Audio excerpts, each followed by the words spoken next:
Okay, so we have discussed digestive system, respiratory system, and cardiovascular system. Uh, Today, moving onwards, we will try to discuss other system of the body. Say, for example, nervous system. तो आज nervous system से शुरू करते हैं. तो first of all, encephalitis common है, जानते हैं आप. ब्रेन को इंसेफेलियन बोलते हैं, इसीलिए inflammation of brain is called as encephalitis. Brain का टेक्निकल टर्म इंसेफेलॉन है, इसीलिए इंसेफेलाइटिस बोलते हैं. सिमिलरली स्पाइनल कॉर्ड के लिए है माइलॉन. तो माइलॉन का इन्फ्लेमेशन माइलाइटिस, सिंपल है. पिलियोसाइटोसिस, ये थोड़ा सा हो सकता है कुछ लोग नहीं जानते हो. पिलियोसाइटोसिस, साइटोसिस टर्म जब भी लग जाए तो उसका मतलब होता है increase in number of cells. तो यहाँ पे कौन सा सेल्स बढ़ रहे हैं? डब्ल्यूबीसी बढ़ रहे हैं. और कहाँ पे बढ़ेंगे? सीएसएफ में. तो सीएसएफ में increase number of WBC is called as pleocytosis. Next is encephalomalacia. Remember, जब भी टर्म मलेशिया लग जाए सफिक्स में मलेशिया, तो आप समझ लेना कि सॉफ्टनिंग और नेक्रोसिस को डिनोट कर रहा है. सॉफ्ट हो जाना, नेक्रोज हो जाना, उसको मलेशिया बोलते हैं. तो ब्रेन के साथ लग गया तो सॉफ्टनिंग ऑफ ब्रेन हो गया या नेक्रोसिस ऑफ ब्रेन हो गया. ठीक है. मलेशिया का मतलब ही होता है सॉफ्ट होना due to necrosis. Next, myelomalacia. Myelon is spinal cord and malacia is necrosis. So necrosis of spinal cord and softening of spinal cord is myelomalacia. This is poliomalacia. So this is softening or necrosis of polio denotes gray matter of the brain. Okay. Leuco denotes white matter of the brain. Polio denotes gray matter of the brain. So when there is necrosis or softening of gray matter of brain, it is poliomalacia. Leukomalacia, similar but with white matter. Meningitis, जानते हैं आप, inflammation of meninges. Neuritis, ये भी simple है, neurons के inflammation. ये इसको याद रखिए, पैकी मेनिंजाइटिस. पैकी मेनिंजाइटिस क्या है? जो हार्ड मेनिंजेस हैं उसका इन्फ्लेमेशन, मतलब ड्यूरामेटर का. बेसिकली ड्यूरामेटर का इन्फ्लेमेशन को पैकी मेनिंजाइटिस बोलते हैं. और ड्यूरामेटर के अलावा जो एरेक्नॉइड और पायामीटर है उसका इन्फ्लेमेशन हो जाए तो उसको लेप्टोमेनिंजाइटिस बोलते हैं. ठीक है. पैकी मेनिंजाइटिस हार्डर मेनिंजेस के लिए है, लेप्टोमेनिंजाइटिस सॉफ्ट पार्ट ऑफ मेनिंजेस के लिए है, दैट इज पायामीटर के लिए. पोलियोमाइलाइटिस, माइलाइटिस है, और यहाँ पे देखिए मलेशिया है, तो दोनों अलग है. ठीक है. ये सॉफ्टनिंग है और ये इन्फ्लेमेटरी चेंजेस है. तो किसका होगा? यहाँ माइलो लग गया, इसका मतलब स्पाइनल कॉर्ड हो गया. पोलियो हमेशा होता है ग्रे मैटर के लिए. Grey matter, spinal cord, inflammation. तो क्या हो गया? Inflammation of grey matter in. ठीक है. पोलियो जब भी लगे समझ जाना ग्रे मैटर. माइलोन लगे स्पाइनल कॉर्ड, और आईटीआई सब जानते हो इन्फ्लेमेशन के लिए है, और मलेशिया सॉफ्टनिंग के लिए. तो याद रखिएगा, पोलियो मलेशिया थोड़ा अलग है, पोलियो माइलाइटिस थोड़ा अलग है. इस तरह कंफ्यूजन नहीं होना चाहिए. Next is perivascular cuffing, PVC water बोलते हैं. तो in brain surrounding the blood vessels accumulation of leukocytes, उसको लोग पेरीवेस्कुलर कफिंग कहते हैं. मतलब एक्युमुलेशन, पेरी मतलब अराउंड, वेस्कुलर मतलब blood vessels of brain. Next is satellitosis. तो सैटेलाइटोसिस में जब भी कोई न्यूरॉन्स में कोई डैमेज होता है, डेड हो जाइए जरूरी नहीं है, कोई भी जब डैमेज होता है तो उसका रिपेयरिंग करने के लिए जो supporting sales of nervous system है, जैसे कि ओलिगोडेंड्रिया है, माइक्रोग्लिया है, ये सब सेल्स वहां पे आके एक्युमुलेट होने लगते हैं अराउंड द डिजेनरेटेड न्यूरॉन्स. उसी एक्युमुलेशन को हम लोग सैटेलाइटोसिस बोलते हैं. Next is neuronophagia. तो फाजिया का मतलब ये होता है फाइगोसाइटोसिस, ईटिंग, और न्यूरोनोफेजिया मतलब न्यूरॉन का ईटिंग. तो phagocytosis of dead nerve cells by cytic cells of brain, जो कि है माइक्रोग्लिया. तो ब्रेन का फाइगोसिटिक सेल्स माइक्रोग्लिया सेल्स ही है, इसीलिए accumulation of microglia cells around the dead neurons उसको बोलते हैं न्यूरोनोफेजिया. क्रोमेटोलाइसिस, ये टर्म आप जानते हैं. लाइसिस मतलब ब्रेकडाउन. मनोज म्यूट कर लो माइक अपना. क्रोमेटोलाइसिस, लाइसिस मींस ब्रेकडाउन, और क्रोमेटो मतलब हो गया आपका क्रोमोसोम्स. तो ऐसे टाइम पे जब एक्सोन में डीजेनरेशन होता है, at the time of axon degeneration, आप देखो कि जो सेल बॉडी है न्यूरॉन्स का, उसमें निजल्स ग्रैन्यूल्स का डिस्पर्शन हो जाता है. तो उस प्रोसीजर को, उस व्यू को हम लोग क्रोमेटोलाइसिस बोलते हैं। नेक्स्ट स्पाज्म, ठीक है, increased muscular contractibility due to nervous disturbances. तो स्पाज्मेटिक मूवमेंट आप जानते हो, इंक्रीज्ड मस्कुलर कॉन्ट्रैक्शन को हम लोग बोलते हैं स्पाज्म। पैरालिसिस, जब मस्कुलर कॉन्ट्रैक्टिबिलिटी बिल्कुल खत्म हो जाए, complete loss of muscle contraction, complete loss, तो उसको बोलते हैं पैरालिसिस। और अगर ये पार्शियल लॉस होगा तो उसको बोलेंगे पैरेसिस, ठीक है। पैरालिसिस में कंप्लीट लॉस हो जाता है मसल फंक्शन का, पैरेसिस में partial loss of muscle function, और दोनों का वजह नर्व डिजेनरेशन ही है। हेमिप्लेजिया होता है यूनिलैटरल पैरालिसिस, मतलब या तो बाईं तरफ का प्रॉब्लम हो गया या दाईं तरफ का प्रॉब्लम हो गया, वैसे पैरालिसिस को हम लोग बोलते हैं हेमिप्लेजिया। और पैराप्लेजिया होता है usually posterior part of the body, ये यूनिलैटरल नहीं है, ये posterior part of the body. नीचे हिस्से वाले में अगर पैरालिसिस हो जाए तो उसको हम लोग बोलते हैं पैराप्लेजिया। ये एक ऐसे रिमाइंडर है, आप जानते हो जो supporting sales of nervous system है, उसमें 3 तरह के सेल्स हैं, एस्ट्रोसाइट्स, ओलिगोडेंड्रोग्लिया और माइक्रोग्लिया सेल्स, ये 3 हैं। अदर देन न्यूरॉन्स जो कि मेन पैरेन्काइमल सेल्स है ब्रेन का, कुछ सपोर्टिंग सेल्स है, वो 3 हैं, एस्ट्रोसाइट्स, ओलिगोडेंड्रिया सेल्स और माइक्रोग्लिया सेल्स। इसमें ये फेगोसिटिक सेल्स है, ब्रेन का phagocytic cells, microglia. Astrocyte support करता है, बाइंडिंग करता है। गेमिस्टोसाइट्स, ये पूछा जाता है एक्चुअली, ये डिजीज से रिलेटेड है। कैनाइन डिस्टेम्पर के केस में ब्रेन का जब हिस्टोपैथोलॉजी करते हैं तो इसमें खास तरह का स्ट्रक्चर दिखता है, उसको हम लोग बोलते हैं गैमेस्टोसाइट्स। तो ये गैमेस्टोसाइट्स है बेसिकली क्या, ये हैं एस्ट्रोसाइट्स। जो मैं कह रहा था ना कि 3 तरह के न्यूरोग्लियल सेल्स हैं, उसमें एक एस्ट्रोसाइट्स है। तो जब astrocytes in case of canine distemper is called as gemistocytes, तो याद रखिएगा। और एक टर्म होता है गिटर सेल्स, ब्रेन के इन्फ्लेमेशन जब पढ़ोगे आप तो गिटर सेल्स एक टर्म आता है। तो गिटर सेल्स कुछ नहीं है, ये माइक्रोग्लियल सेल्स ही हैं। तो गिटर सेल्स क्या है, तो माइक्रोग्लियल सेल्स। ए माइलिया, ए मतलब एब्सेंस, माइलियन मतलब स्पाइनल कॉर्ड, तो स्पाइनल कॉर्ड अगर नहीं बना तो ए माइलिया। ये रैकी सील है, सील इज फॉर हर्निया, ठीक है। और रैकी मतलब lower part of the spinal cord में अगर हर्निया हो गया तो रैकी सील बोलते हैं। हाइड्रोसिफेलस, ये आप जानते हैं, सिफेलस मतलब हो गया ब्रेन, सिफ्लॉन, हाइड्रो मतलब वाटर, तो सीएसएफ बेसिकली, वाटर मतलब सीएसएफ। तो सीएसएफ ब्रेन में ज्यादा हो जाए, ज्यादा एक्यूमुलेट हो जाए, सीएसएफ का होना जरूरी है, मगर ज्यादा हो गया तो प्रॉब्लमेटिक हो जाता है। और ये 2 तरह के होते हैं, एक होता है इंटरनल हाइड्रोसिफेलस, एक होता है एक्सटर्नल हाइड्रोसिफेलस। इंटरनल में ये एक्यूमुलेशन सीएसएफ का कहाँ पे होगा, वेंट्रिकल्स ऑफ ब्रेन में। इनसाइड ब्रेन जब होगा तो इंटरनल हाइड्रोसिफेलस, और outside brain but in meninges अगर ये एक्यूमुलेशन हो जाए तो उसको हम लोग बोलते हैं hydrocephalus external, external hydrocephalus. Ventricles में हो तो इंटरनल, मेनिंजेस में हो तो एक्सटर्नल हाइड्रोसिफेलस। एपिलेप्सी जो मिर्गी, जो हिंदी में बोलते हैं लोग, सडन ब्रीफ और prolonged loss of consciousness preceded by convulsions, कब कपाता है, बेहोशी हो जाता है, तो वही एपिलेप्सी है। तो ये थोड़ा सा था आपका रिगार्डिंग नर्वस सिस्टम, जो जरूरी टर्म्स थे उसको मैंने रिवाइज कर दिया। रिगार्डिंग रिप्रोडक्टिव सिस्टम, सल्फिंजाइटिस जानते होंगे बहुत लोग, फैलोपियन ट्यूब के इन्फ्लेमेशन को सल्फिंजाइटिस बोलते हैं। पायोसेल्फिंग्स, तो ये सिंपल है, पायो जब भी लगे तो पस ही होगा, और सेल्फिंग्स का मतलब फैलोपियन ट्यूब होता है, इसी से सल्फिंजाइटिस बना है। तो पस इन फैलोपियन ट्यूब इज पायोसेल्फिंग्स। मेट्राइटिस, ये भी आप जानते हो, यूट्रस का इन्फ्लेमेशन है। ऊफराइटिस सिंपल है, ओवरी का इन्फ्लेमेशन। पायोमेट्रा, ये भी वैसे ही है, पायो मतलब पस, मेट्रा फॉर यूट्रस, तो पस इन यूट्रस, पायोमेट्रा। वेजिनाइटिस, वेजाइना का इन्फ्लेमेशन। मेस्टाइटिस, ये भी आप जानते हैं, मेमोरी ग्लैंड का इन्फ्लेमेशन है। 2 टर्म पहले भी मैंने बताया है, आज फिर याद करा दूं मैं आपको। एक टर्म होता है समर मेस्टाइटिस, और that is due to actinomyces pyogenes, ये याद रखिएगा। और एक होता है blue bag mastitis, that is caused by staphylococcus aureus, तो ये इंपॉर्टेंट है। बाकी तो आप जानते ही हो कि मेस्टाइटिस क्या है, मगर ये 2 खास तरह के मेस्टाइटिस है, समर मेस्टाइटिस और ब्लू बैग मेस्टाइटिस, तो उसका एटियोलॉजी आपको पता होना चाहिए, ठीक है। नेक्स्ट है ऑर्काइटिस, टेस्टिस का इन्फ्लेमेशन, सिंपल। बैलेनोपोस्थाइटिस, इसमें 2 टर्म्स हैं, एक है ग्लैंस पेनिस के लिए, एक है प्रिक्यूस के लिए।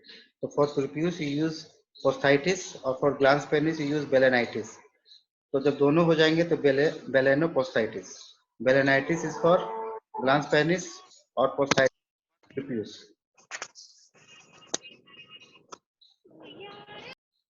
Next is white heifer disease. अभी रिप्रोडक्टिव सिस्टम को मैं बहुत डिटेल करूंगा, उनके साथ मुझे पढ़ाना है सेकेंड ईयर वालों के साथ, तो मुझे अलॉटेड है। तो आफ्टर एंडोक्राइन सिस्टम पढ़ाएंगे तो उसमें डिटेल करूंगा, लेकिन यहाँ पे याद रख के for objective point of view कि मुलेरियन डक्ट का प्रॉपर फंक्शन नहीं होने से व्हाइट हिपस डिजीज कैटल्स में देखने को मिलता है। नेक्स्ट है प्री मार्टिन। प्री मार्टिन में क्या होता है कि को ट्विन होगा, मतलब ट्विन्स होंगे, उसमें एक मेल होगा एक फीमेल होगा, ठीक है। और जब दोनों साथ में डेवलप होंगे इनसाइड यूट्रस और बर्थ के बाद मेल नॉर्मल होता है और फीमेल में इनफर्टिलिटी हो जाता है, ऐसे केसेस को हम लोग बोलते हैं प्री मार्टिन। क्यों होता है? Due to exchange of blood between this को ट्विन्स। मेल नॉर्मल नहीं होगा लेकिन फीमेल में पैथोलॉजिकल कंडीशन हो जाता है, उसको बोलते हैं प्री मार्टिन। और एक टर्म होता है ममिफिकेशन और एक होता है मैसरेशन। तो याद रखिए ममिफिकेशन में इन्फेक्शन नहीं होता, लेकिन मैसरेशन में हमेशा इन्फेक्शन होता है। तो कोई फीटस, डेड फीटस अगर स्टाइल कंडीशन में है तो उसको हम लोग बोलेंगे ममिफिकेशन, और इन्फेक्टेड है तो मैसरेशन बोलेंगे। तो mummification is dead foetus in uterus without infection, और जिसका फ्लूइड रिएब्सॉर्ब हो जाता है और बिल्कुल सॉलिड अनइंफेक्टेड मास की तरह पड़ा रहेगा तो ममिफाइड हो जाएगा, उसको बोलते हैं ममिफिकेशन। Next is maceration. तो मैसरेशन में क्या होगा? इन्फेक्शन होगा, पस फॉर्मेशन होगा, फाउल स्मेलिंग होगा, बदबूदार बदबू आता है। तो जब इन्फेक्शन होगा तो मैसरेशन हो जाएगा after death of foetus. Next है एबॉर्शन। एबॉर्शन क्या है कि बिफोर फुल जेस्टेशन पीरियड, अगर डेड फीटस का एक्सपल्सन हो तो उसको हम बोलते हैं एबॉर्शन, और अगर फुल जेस्टेशन पीरियड के बाद, पीरियड के समय में हो जाए डेड फीटस का एक्सपल्सन तो उसको हम बोलते हैं स्टिल बर्थ। तो थोड़ा सा डिफरेंस है। फुल जेस्टेशन पीरियड से पहले मगर उस स्टेज में कि बच्चा बाहर में सर्वाइव नहीं कर सकता उसको बोलते हैं एबॉर्शन, और आफ्टर फुल जेस्टेशन पीरियड उसको बोलते हैं स्टिल बर्थ। ये एक चार्ट है जिसमें एबॉर्शन टाइम है कुछ मेटोलॉजिकल एजेंट के साथ, जैसे ब्रुसेलोसिस में आफ्टर 6 मंथ यानी लेट एबॉर्शन होता है। याद रखिएगा ऑब्जेक्टिव में इसमें से कोई ना कोई यहीं जाएगा आपको। ट्राइकोमोनास फीटस प्रोटोजोआ है, अर्ली एबॉर्शन काउज करता है। विब्रियो फीटस अबाउट 6 मंथ में काउज करता है। लेप्टोस्पायरा भी अबाउट 6 मंथ में काउज करता है।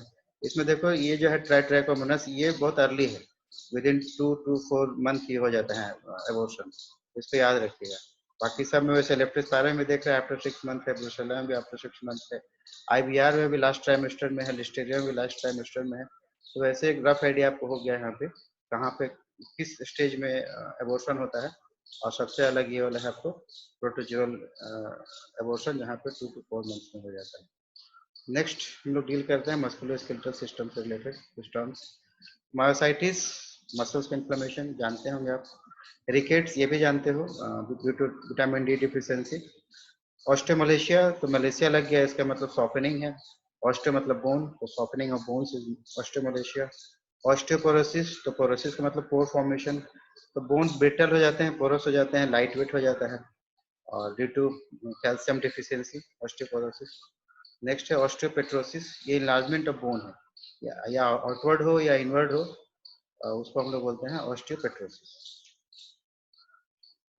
नेक्स्ट है ऑस्टियोमाइलाइटिस, तो ऑस्टियोमाइलोन मीन्स बोन मैरो, ठीक है। तो माइलोन भी नहीं है, ऑस्टियोमाइलोन है, इसका मतलब ये बोन मैरो है। तो बोन मैरो के इन्फ्लेमेशन को ऑस्टियोमाइलाइटिस।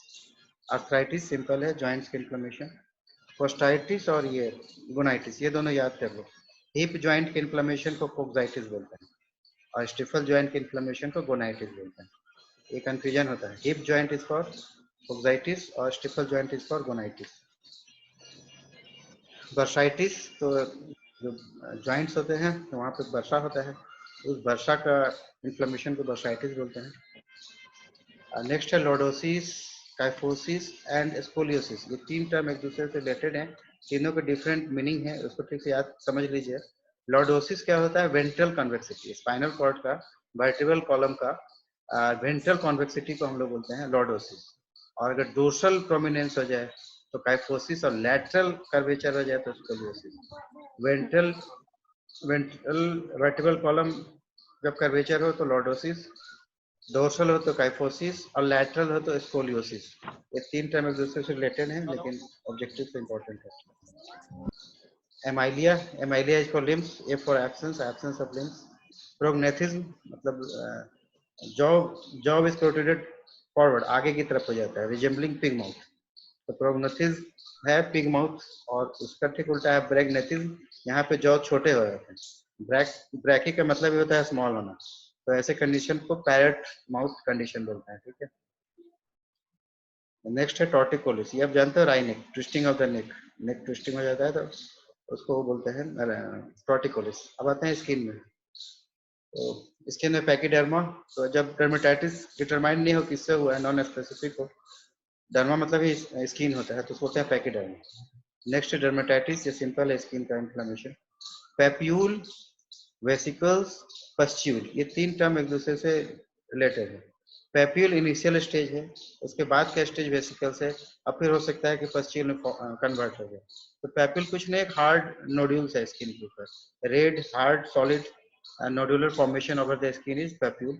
जब उसके अंदर फ्लूइड एक्युमुलेशन है जस्ट पैप्यूल में, तो उसको बोलने लगता है वेसिकल्स। जब फ्लूइड एक्युमुलेशन होने लगे, हार्ड नहीं रहे सॉलिड नहीं रहे, तो उसको बोलते हैं वेसिकल्स। अब इसी फ्लूइड में अगर इन्फेक्शन हो जाए और पस बन जाए तो उसको बोलते हैं पस्ट्यूल्स। तो पैप्यूल, वेसिकल एंड पस्ट्यूल, ये ग्रेजुअल प्रोसेस है जो यूजुअली हो जाता है। एक्ैंथोसिस क्या है, थिकनिंग ऑफ एपिडर्मिस। एपिडर्मिस का कौन सा पार्ट, स्टेट्रम स्पाइनोसम या प्रिकल सेल जिसको बोलते हैं, उसका थिकनिंग हो जाना due to hyperplasia and the skin becomes black. ये जेनेटिक भी होते हैं, कभी कभी विटामिन ए डिफिशियंसी से भी होता है, और इम्यूनिटी डिसऑर्डर से इम्यून की वजह से भी हो जाता है एक्ैंथोसिस। नेक्स्ट है हाइपर केराटोसिस, तो creatine layer of stratum corneum, उसका थिकनिंग हाइपर केराटोसिस। इससे रिलेटेड है पैरा केराटोसिस।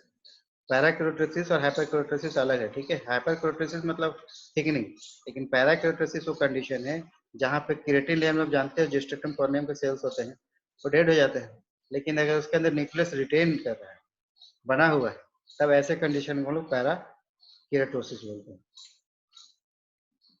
बुल्ला ये ब्लेड, ये वेसिकल से थोड़ा बड़े होते हैं, लार्जर देन द वेसिकल्स, और एक कैविटी से बन जाता है, कैविटेशन इन एपिडर्मिस, और वेसिकल से रिजेंबल करता है, थोड़ा बड़ा होता है, ऐसे कंडीशन को बुल्ला या ब्लेब बोलता है। नेक्स्ट इज इरोजन, तो एकदम सुपरफिशियल लॉस हो एपिथेलियम का, एकदम सुपरफिशियल लॉस हो तो उसको बोलते हैं इरोजन। और ये जैसे कुछ हॉलमार्क्स होते हैं ट्रॉमा का, इरोजन हो गया, लैशरेशन हो गया, कंट्यूजन हो गया, ब्रूजेस हो गया, उस तरह का ये सबसे सुपरफिशियल लॉस है इरोजन। नेक्स्ट इज फीजर, फीजर मतलब डिफेक्ट, मैंने आपसे कल भी कहा था, तो कोई लीनियर डिफेक्ट हो जाए एपिडर्मिस में, particularly at the mucocutaneous junction, तो उसको फीसर बोलते हैं, जो जाड़ों में फट वट जाता है ना, फीसर। एब्सेस, तो CCCP, क्लोज्ड कैविटी कंटेनिंग पस, शॉर्ट में क्लोज्ड कैविटी कंटेनिंग पस इज कॉल्ड एज एब्सेस, तो उसको एब्सेस बोलोगे आप। फॉलिकुलाइटिस, हेयर फॉलिकल्स का इन्फ्लेमेशन, और बॉयल्स भी वही है, फॉलिकुलाइटिस थोड़ा सा ज्यादा है, एग्रीगेशन ऑफ बॉयल्स को आप बोल सकते हो फॉलिकुलाइटिस।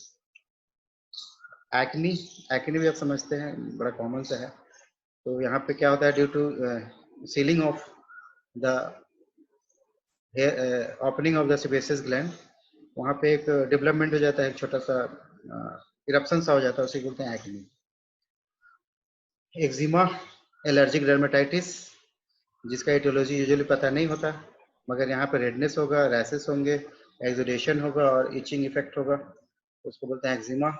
अल्सर, अल्सर आप जानते हो, break in the continuity of epidermis, इतना होना चाहिए, जैसे इरोजन में भी ब्रेक हो रहा है एपिडर्मिस में, यहाँ भी हो रहा है, लेकिन ये ब्रेक इतना होना चाहिए कि डर्मिस में पहुंच जाए, और जैसे इंटेस्टाइन में वहां तक होना चाहिए कि सब म्यूकोसा तक पहुंच जाए, म्यूकस में इतना ब्रेक होना चाहिए कि सब म्यूकोसा तक पहुंच जाए, या एपिडर्मिस में इतना होना चाहिए ब्रेक डर्मिस तक पहुंच जाए, तो उसको अल्सर बोलते हैं।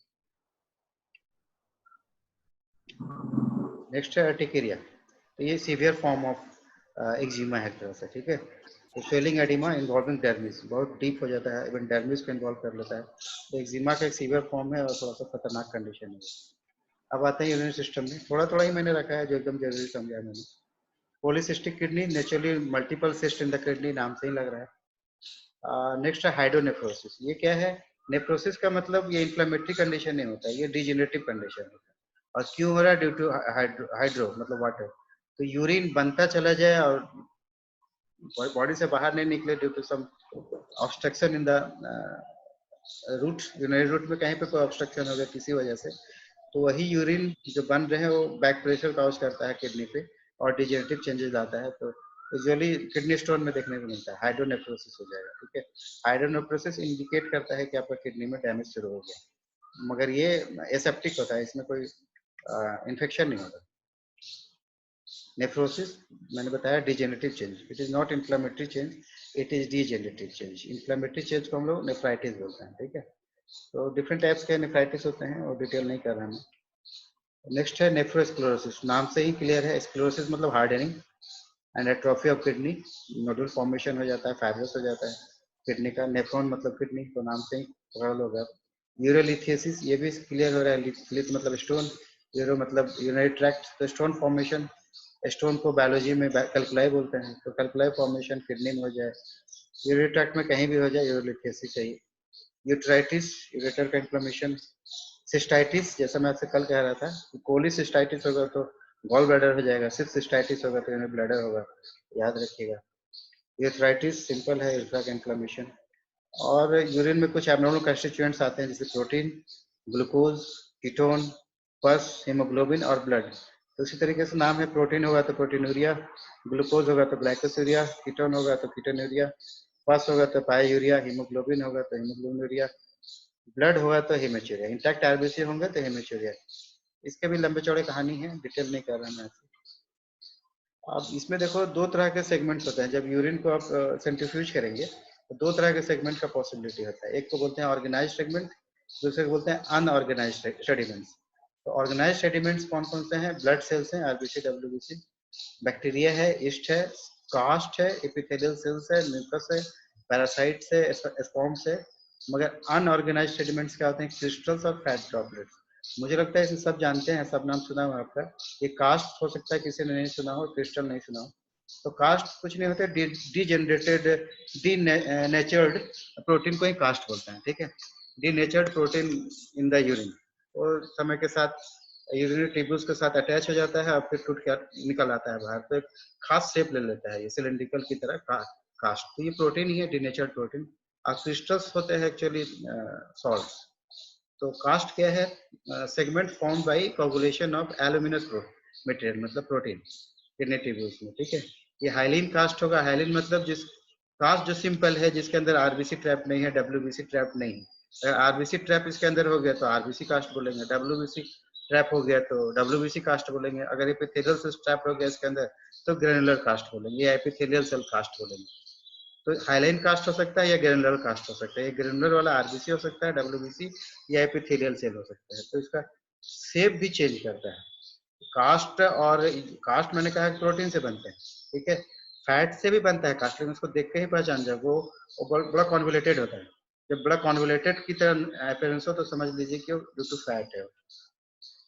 क्रिस्टल्स, ये आपके यूरिन में भी है, मेरे यूरिन में है, सबके यूरिन में बनते ही हैं। क्रिस्टल का होना नॉर्मल है, ज्यादा होना एबनॉर्मल है, लेकिन कुछ क्रिस्टल्स ऐसे ही होते हैं जिसका थोड़ा भी प्रेजेंस एबनॉर्मल होता है। ठीक है, तो कास्ट तो होंगे, जैसे कैल्शियम ऑक्सलेट्स हैं, कैल्शियम कार्बोनेट्स है। हॉर्स के यूरिन में कैल्शियम कार्बोनेट बहुत ज्यादा होता है, इसीलिए हॉर्स के यूरिन को आप देखोगे तो हेजीनेस, नॉर्मल यूरिन ही हेजी दिखता है। ठीक है, मगर कुछ ऐसे क्रिस्टल्स होते हैं जिसका होना ही खतरनाक है, जैसे कि cystine crystal, tyrosine crystal, lysine crystal. ये कुछ ऐसे क्रिस्टल्स हैं जिसका थोड़ा भी होना खतरनाक है। बाकी जितने फॉस्फेट्स है, कार्बोनेट्स है, ऑक्सलेट्स है, वो होते हैं, यूजुअली होते ही हैं, लेकिन अपना अमाउंट उसका लिमिटेड होता है। जब ज्यादा होने लगे तो एक स्टोन फॉर्मेशन का इंडिकेशन हो जाता है कि यूरोलिथ का फॉर्मेशन हो रहा है। रिलेटेड टू हेमोपोएटिक सिस्टम एक स्लाइड मैंने रखा है, बहुत थोड़े से टर्म्स हैं। एनीमिया, ये सब आप जानते ही हो, ज्यादा डिटेल करने की जरूरत नहीं है, एनीमिया से समझते हैं। पॉलीसाइथेमिया, जब आरबीसी का संख्या बहुत बढ़ जाए, increase in the number of RBC, circulation में आरबीसी बहुत हो जाए, कम हो जाता है तो एक तरह का एनीमिया है, लेकिन बहुत ज्यादा हो जाए तो पॉलीसाइथेमिया है। लिकोसाइटोसिस, साइटोसिस लगे या फीलिया लगे तो समझ लेना कि इंक्रीज इन नंबर बता रहे हैं। न्यूट्रोफिलिया, न्यूट्रोफिल का बढ़ना, साइटोसिस, ल्यूकोसाइटोसिस, ल्यूकोसाइट्स का बढ़ना। तो साइटोसिस या फिलिया मतलब इंक्रीज, और पीनिया लग गया तो मतलब डिक्रीज, ठीक है। लीकेमिया एक डिफरेंट कंडीशन है, एक कैंसरस कंडीशन है। ल्यूकोसाइटोसिस से भी नंबर बढ़ते हैं, लीकेमिया में नंबर बढ़े ये जरूरी नहीं है, ठीक है। कभी कभी ए ल्यूकोसाइटोसिस लीकेमिया भी होता है, लेकिन इसमें भी नंबर बढ़ सकता है। तो इसका नंबर बढ़ना और इसका नंबर बढ़ना अलग अलग है। इसके नंबर बढ़ेंगे तो कितने बढ़ेंगे, 20-30 हजार हो जाएगा मैक्सिमम। लीकेमिया में लाख में पहुंच जाते हैं, मोर देन 50,000। तो देख के ही समझ में आ जाता है। स्मज सेल्स क्या है, ये बास्केट सेल्स है, जो रप्चर डब्ल्यूबीसी, जो खराब हुए हैं डब्ल्यूबीसी, उसी को बास्केट सेल या स्मज सेल्स बोलते हैं। बेसोफिलिंग स्टिपलिंग आरबीसी का कंडीशन है, जिसके अंदर आरबीसी के अंदर ब्लू स्टेन दिखेगा, ऐसा लगेगा कि न्यूक्लियस है, लेकिन ये न्यूक्लियस नहीं होता, बेसोफिलिक स्टेन लेता है, इसीलिए बेसोफिलिक स्टिफलिंग है। और यूजुअली हैवी मेटल पॉइजनिंग में ऐसा मिलेगा आपको देखने। एनाइसोसाइटोसिस, ये तो आप जानते होंगे, आरबीसी का साइज में जब चेंज हो जाता है, एबनॉर्मल साइज हो जाए तो एनाइसोसाइटोसिस, एबनॉर्मल शेप हो जाए तो कोइकेलोसाइटोसिस, शेप एबनॉर्मल हो तो कोइकेलोसाइटोसिस, साइज एबनॉर्मल हो तो एनाइसोसाइटोसिस। ये इंपॉर्टेंट है। कुछ डिफिशियंसी डिजीज, जैसे फास्फोरस डिफिशियंसी में सबसे इंपॉर्टेंट याद रखिएगा पाइका। पाइका मतलब जो लीकिंग हैबिट हो जाता है, उल्टे पुल्टे चीज खाने लगते हैं, तो that is due to phosphorus deficiency. Magnesium deficiency में सबसे इंपॉर्टेंट है ग्रास टेटेनाई। टेटेनाई है तो इसका मतलब एक्साइटेबिलिटी है, डेथ हो जाता है। तो मैग्नीशियम डिफिशियंसी से ग्रास टेटेनाई। विटामिन ए डिफिशियंसी में सबसे इंपॉर्टेंट है आपका नाइट ब्लाइंडनेस, ठीक है। नाइट ब्लाइंडनेस याद रखिए, plus metaplasia of epithelial cells, hyperkeratosis, acanthosis, जैसा मैं आपसे कह रहा था। एकैंथोसिस हो सकता है, हाइपरकेराटोसिस हो सकता है, मेटाप्लास्टिक कंडीशन हो सकता है, नाइट ब्लाइंडनेस तो आप जानते ही हो। तो ये सब कंडीशन है related to vitamin A. Vitamin E इसे मस्कुलर डिस्ट्रॉफी, जो white muscle disease in calves, या stiff lamb disease in lambs जो होता है, that is due to vitamin E deficiency, ठीक है। पिग्स में जब विटामिन ई डिफिशियंसी होगा तो उसको बोलते हैं येलो फैट डिजीज या स्टेटाइटिस। नियासिन डिफिशियंसी से इंपॉर्टेंट है ब्लैक टंग या पेलेग्रा। डॉग्स में होता है ब्लैकनेस ऑफ टंग या पेलेग्रा, जिसको बोलते हैं due to deficiency of niacin. Zinc deficiency से पैराकेराटोसिस, विटामिन ए डिफिशियंसी से हाइपरकेराटोसिस, जिंक डिफिशियंसी से पिग्स में पैराकेराटोसिस। पोल्ट्री डिफिशियंसी डिजीज का भी मैंने एक स्लाइड बना दिया है। पोल्ट्री डिजीज को मैं अलग से क्लास लूंगा, सारा डिटेल कर दूंगा उसको मैं। और जल्दी जल्दी कर रहा हूँ कि मेरा 40 मिनट पूरा हो गया और हो भी गया कुल मिलाकर। पोल्ट्री डिजीज का मैं एक क्लास अरेंज करूंगा नेक्स्ट वीक, उसमें मैं detail objective point of view से जितने डिजीज हैं, region based, symptom based, age based, और सारे मैं उसको डील कर लूंगा। आज डिफिशियंसी डिजीज के साथ मैंने पोल्ट्री को इंक्लूड कर लिया है। तो विटामिन ए डिफिशियंसी से पोल्ट्री में न्यूट्रिशनल रूप इंपॉर्टेंट। विटामिन डी डिफिशियंसी से केज लेयर पैरालिसिस, जानते ही आप, बोन का ये है डिफॉर्मिटी। विटामिन ई में क्रेजी चिक डिजीज बोलिए, एवियन इंसेफेलोमेलेसिया बोलिए, एक्सुडेटिव डायथेसिस बोलिए, मस्कुलर डिस्ट्रॉफी बोलिए, ये सब पोल्ट्री में विटामिन ई डिफिशियंसी से होते हैं।